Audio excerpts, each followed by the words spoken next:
Não é realmente Natal até que alguém vá para a prisão. Há cerca de 18 anos, eu trabalhava na principal loja de videogames do Reino Unido. Não era um trabalho ruim, mas como qualquer coisa em que você tem que lidar com o público em geral, vinha com alguns momentos desagradáveis. Este foi em dezembro, quando o Xbox 360 foi lançado. Como na maioria dos lançamentos de consoles, estávamos trabalhando apenas com reservas antecipadas. O único estoque que recebemos tinha sido reservado por clientes com um pequeno depósito, cerca de 20 libras esterlinas, eu acho. Como o lançamento foi em dezembro, o Xbox era o presente de Natal obrigatório e isso deixou as pessoas um pouco loucas. Acho que qualquer pessoa que teve que lidar com reservas em lojas de varejo sabe onde isso está indo. Nossa loja abria às 9 horas da manhã. Não podíamos fazer um lançamento à meia-noite, já que a loja ficava dentro de um complexo que era trancado das 22 horas às 8 horas e 45 da manhã seguinte. A primeira coisa que vimos quando o complexo abriu foi uma mulher correndo em direção à nossa porta e puxando freneticamente as alças. Avisamos a ela pela porta que não abriríamos até às 9 horas da manhã. Nesse ponto, ela é razoável e diz ok e espera. Ao longo dos próximos 15 minutos, uma pequena fila se forma atrás dela de pessoas que estavam lá para pegar seus consoles. Como você provavelmente esperava, ela não tinha uma reserva.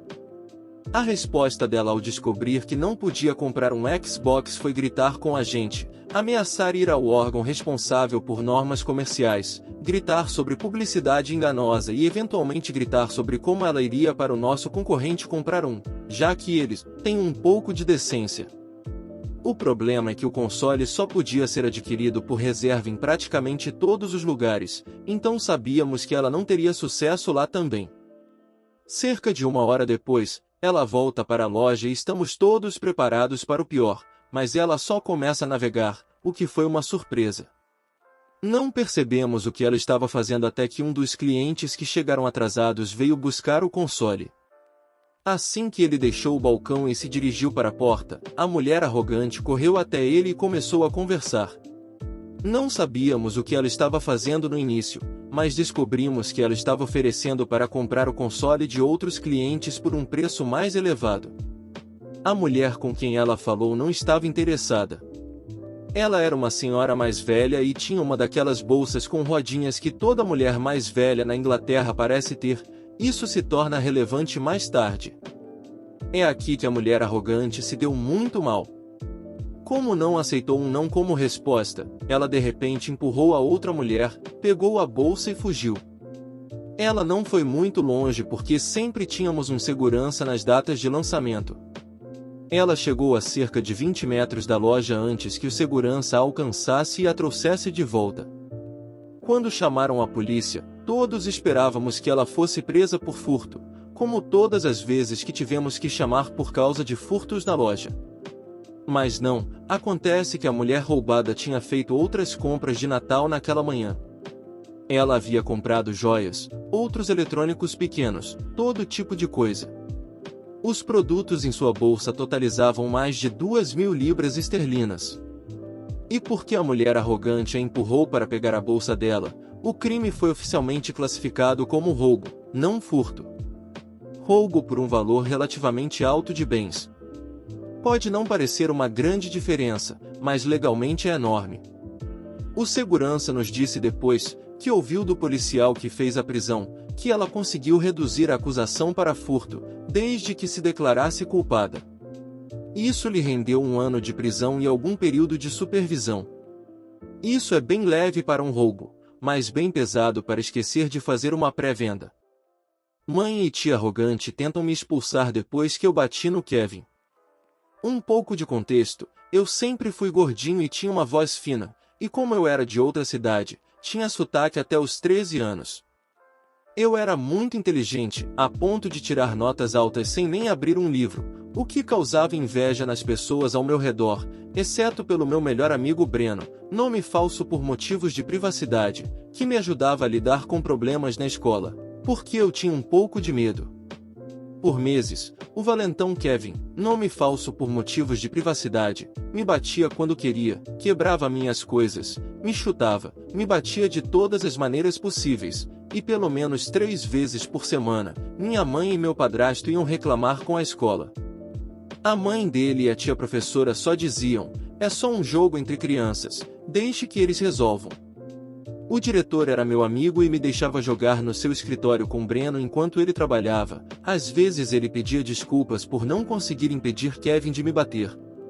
Eu era grato a ele por tentar, mas à noite, enquanto todo mundo dormia, eu chorava, dia após dia. Breno já havia batido nele uma vez por mim, mas não mudou muita coisa. Uma noite no meu quarto, eu ouvi minha mãe conversando com meu padrasto sobre isso. Mãe, eu não sei mais o que fazer, tentei de tudo e aquele maldito Kevin continua batendo no meu filho. E meu padrasto disse algo que me fez pensar sobre como eu deveria agir. Ele disse, ele é muito mole, enquanto ele não retaliar, o valentão vai usá-lo como saco de pancadas até que ele se mate. Vou conversar com o pai dele amanhã à tarde, e se isso não der certo, seu filho terá que mudar de escola. Eu tinha apenas 9 anos, e nunca gostei do meu padrasto, mas ouvir isso foi algo que eu precisava. No dia seguinte, Kevin veio me bater, Breno tomou a frente, mas eu disse para ele voltar a enfrentar Kevin. Um pedaço importante de informação, eu sempre gostei de filmes, séries e animações onde brigas eram o foco, então eu sabia mais ou menos quando lutar. Kevin veio me bater, mas eu desviei e acertei um chute direto no nariz dele. Todo mundo que viu ficou surpreso, até o diretor que ia impedir Kevin de me bater. Com Kevin desorientado, decidi finalmente descontar tudo o que ele fez comigo. Foram socos, chutes, cotoveladas, joelhadas e até pedras, cada um com ainda mais prazer e raiva liberados. Quando terminei, senti como se um enorme peso tivesse sido tirado das minhas costas. Mas então a mãe e a tia do Kevin me levaram para a sala do diretor. Minha mãe e meu padrasto também foram, enquanto minha mãe e padrasto seguravam o riso na cara das outras duas pelo que eu fiz. A mãe e tia exigiam que eu fosse preso pelo que eu fiz ao Kevin. O diretor simplesmente olha para elas e diz, são só brincadeiras de criança, deixe eles resolverem. Minha mãe não aguentou e riu alto, depois meu padrasto também não aguentou.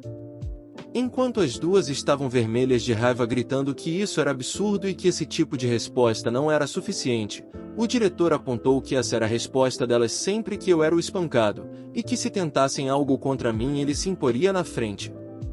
As duas com medo recuaram, mas não antes de me olhar com ódio. Meu diretor finalmente pôde relaxar e começou a rir e brincar, dizendo que demorou um pouco para eu mostrar ao Kevin quem manda e quem nunca viu um homem gordo voar e usar os pés tão bem como eu. No final, eu acabei desistindo da escola no início do ano letivo, mas Kevin e sua família nunca me incomodaram novamente. Vizinho metido a dono da cidade foi preso. Ok, então essa não é uma história recente e ocorreu durante a pandemia. Algumas coisas para notar. Meu vizinho do lado é a pessoa mais rica do bairro, pelo que sabemos. Antes da pandemia, ele era um cara razoável e eu nunca tive um problema com ele, exceto por uma festa que ficou um pouco fora de controle. Mas para contextualizar, vou começar essa história antes desse dia. Esse vizinho, que vamos chamar de Jack, mora na casa ao lado da minha com sua namorada de longa data, vamos chamá-la de Stacy. Ela é uma pessoa maravilhosa. Desde antes do meu sogro dar a casa dele para minha esposa, ele realizava festas malucas na casa dele. Essas festas aconteciam todos os fins de semana. Ele nos convidou para uma quando nos mudamos e fomos por educação, mas não era o nosso estilo, então recusamos educadamente. Ele ainda era um cara razoável e dizia, vamos lá, nós vamos nos divertir. Mas minha esposa e eu usávamos nossos filhos como desculpa e recusávamos educadamente. Ele converteu o primeiro andar da casa dele em uma boate completa com piscina interna. Uma festa sempre se destacará para mim como o dia em que vimos um guincho remover um carro de uma parede de tijolos. O motorista estava bem, mas a festa em si foi enorme. Parecia que ele havia convidado a cidade inteira. No dia seguinte, ele me perguntou se eu o ajudaria a mover um sofá. O sofá foi jogado na piscina. Eu ajudei e rimos disso. Como eu disse, mesmo com algumas das festas mais selvagens, ele não era um cara ruim. Em um determinado momento, ele me ajudou a limpar algumas árvores que caíram na mata atrás de nossas casas. Foi a pandemia que o fez perder a cabeça. Minha cidade foi poupada do pior da pandemia. As escolas fecharam antes das ordens do Estado. Muitas empresas fizeram o mesmo. Jack, no entanto, não parou suas festas.